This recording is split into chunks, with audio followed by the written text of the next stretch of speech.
a Scorpio investigation has shown that the former Health Minister, Dr. Zweli Mkhize, and the Police Minister, Bheki Cele, accepted a donation of 100,000 reusable face masks that may have been sourced from looted state funds. It all appeared above board at first, did it not? Televised on TV in May 2020, just after, it was just over a month after our first recorded COVID-19 case. And now questions are being asked about where the money came from. It's a bit of a layered and complicated story. And so Peter Louis Meyerberg, who's been investigating this for some time now, joins us, investigative journalist at Daily Maverick and Scorpio. Peter Louis, always a pleasure to have you on the show. You, of course, have been connecting the dots of the Digital Vibes scandal for some time. What prompted this investigation? Yeah, morning, Bongani. Yeah, it's interesting how about a year and a half after our first Digital Vibes expose, there's still information to be gleaned or taken from this affair. So I've been onto this particular angle for, quite a bit of time since last year. And you mentioned there, kind of like on the surface, we had this above board donation from a corporate entity being Ithuba to the South African Police Department and the Department of Health. But what has now transpired, and this is partly thanks to information that's been filed at the Special Tribunal by the Special Investigating Unit, the SIU, as they've been continuing their investigations into the Digital Vibes matter. We've kind of now been able to piece together how, on the surface, or what looked like a above-board donation, really in the background what was happening was that parts of that money, so the masks were initially bought by Digital Vibes using Department of Health money. But then there was this double payment where Ithuba then goes and puts 5 million rand, or almost 6 million rand, into the account of what now appears to be a front entity linked to Digital Vibes, supposedly buying or sourcing these masks from this front entity called Spin Wizards, and then ultimately, bits of this money gets kind of flushed to or allegedly laundered onto Didani Mkhize, who was Minister Mkhize's son, of course. So let's just go through it slowly, Peter Louis. So essentially what we saw, when Ithuba donated these reusable cloth masks, you are saying your investigations have shown that, in fact, those masks were paid for by Digital Vibes from money they had received from the Department of Health, right? So they bought those 100,000 masks from Tammy Taylor, of all companies. That was the initial transaction, right? Yeah, no, totally. Look, there are really a lot of moving parts to this alleged scheme, and that's absolutely what happened. So that would be, I suppose, the kind of above board element of this transaction is that Digital Vibes goes and buys these masks from Tammy Taylor, who's known for these upmarket nail salons. Is a bit of a strange entity to buy your mask from in the first place.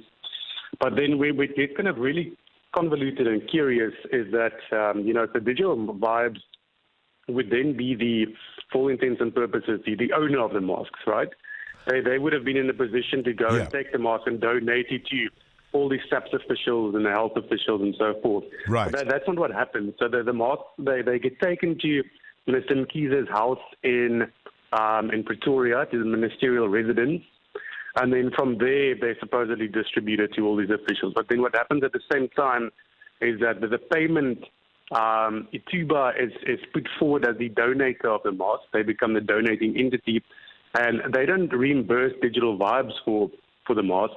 They pay this curious little entity called Spin Wizards, which our investigation shows really was nothing but a front entity that was going to be used as a conduit for moving monies back to Mkhize's son and Tahira Master and those kind of individuals. Spin Wizards, I mean, the name itself, I suppose, could be a red flag, but you say your investigations show they don't have a website, there's no online presence.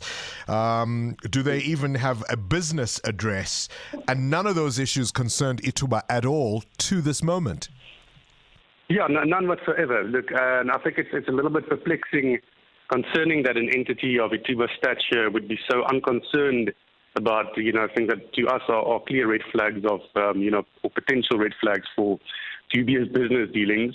But, that being said, that's one thing. They could get away with that. But then ultimately the cash flows do tell another story, and that is that their chosen supplier really appears to be nothing other than a cog that fits into this money laundering machine that operated around the Digital Vibes deal, and whereby funds were forwarded to the likes of Tahira Martha and also the Daniel Mkhize, of course.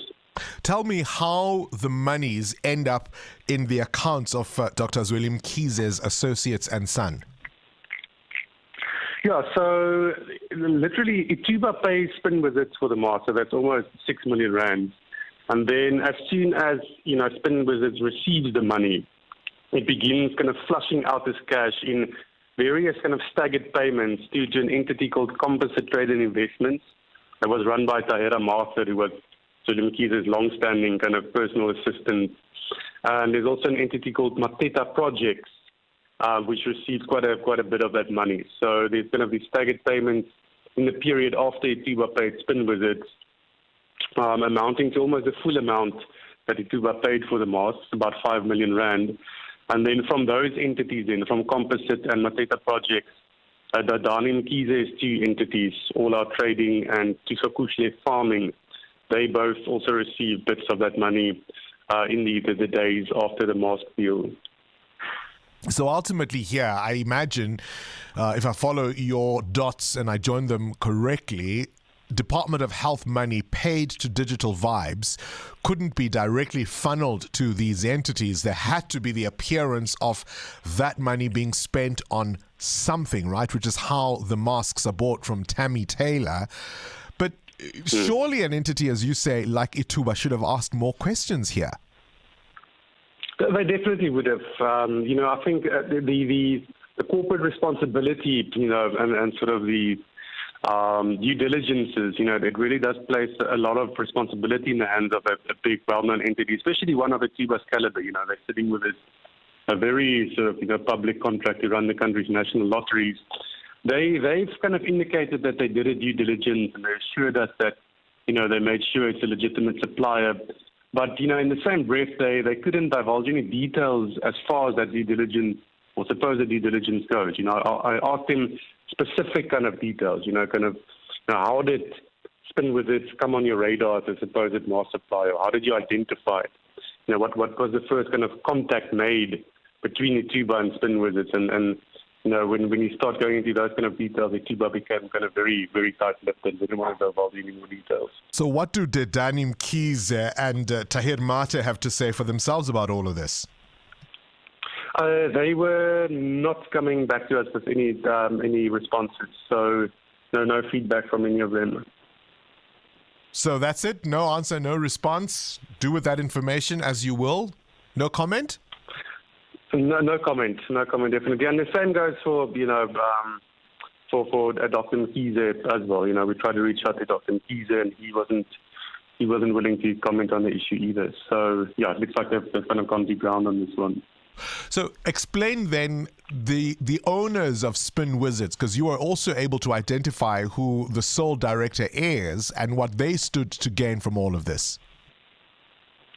Yeah, so Mavis Ndlovu is the sole director of Spin Wizards, and you would then expect that, this is the person who's running an above-board business and they're selling masks. So, we try to get hold of her to kind of, just get her take.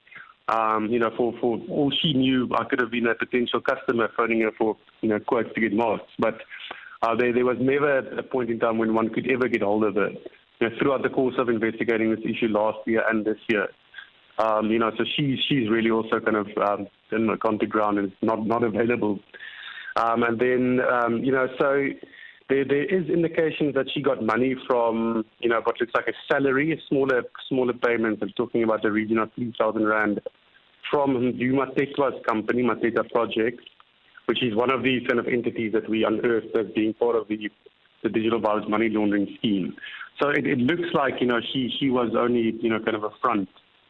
And that she'd been kind of paid or reimbursed very small amounts compared to the figures we're talking about here to give the appearance that she's running Spin Wizards. But it does look like, if you look at the money trails and the funds kind of just flows out of Spin Wizards to Tahira Martha's company and Mateta's company, it really looks like Spin Wizards is actually in reality controlled by those two individuals and not the person who on paper is set up as the director of Spin Wizards. Peter Louis Marburg, appreciate your time. Investigative journalist with Daily Maverick's Scorpio. He's got bank records, he's got text messages and other documents. And of course, importantly, all of this information is also in the hands of the Special Investigating Unit and the Special Tribunal, where, of course, there are attempts to recover monies paid to Digital Vibes. And so, once again, as we talk about the pressure on our public health system, remember these stories. Remember these stories of monies stolen, right? From monies that were meant to go into the public health system. Think of the fogging of empty schools. Think of the scooter ambulances. Think of all the companies that scored off those PPE contracts, right? Think about that before you're quick to blame the foreigners.